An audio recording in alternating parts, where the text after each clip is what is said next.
बहुत दिन बाद भाई, बहुत दिन बाद क्रिकेट का किंग बाबर आजम फिर से ফিরে আয়া।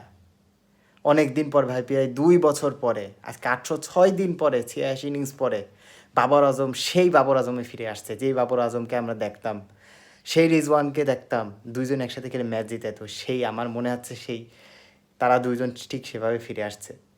এই ফিরাটা ভাই এত সহজ ছিল না, এত এত ট্রল সমালোচনা, দল থেকে বাদ, কটু কথা শোনার ভিতর দিয়ে তাদের যাইতে হয়েছে। আপনারা যারা খেলা দেখেন অবশ্যই জানেন বাবর আজমকে মানে ফিরে আসার জন্য মানুষ কতটা মানে ছিল। বাবর আজম এই যে টি-20তে ফিরলেন, প্রথম ম্যাচ কিন্তু একেবারেই হয়ে গেছিল, প্রথম ম্যাচে কিন্তু ডাক মারছিলেন, এরপরে অনেক সমালোচনা হচ্ছিল না বাবর আজম ফিরবে না, কিন্তু বাবর আজম ফিরে আসছেন, রেজওয়ান ফিরে আসছেন।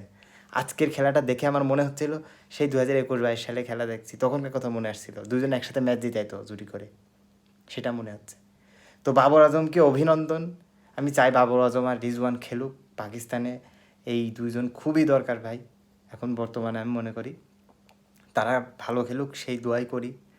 আর এই বাবর আজমের আজকের এই 100টা আপনার কেমন লেগেছে অবশ্যই জানাবেন। এই 100টা 86 ইনিংস পর আসছে, 807 দিন পরে, মানে প্রায় কয়দিন, 2 বছর, প্রায় 2 বছর, হয়তো 300 300 600, প্রায় 2 বছর পরে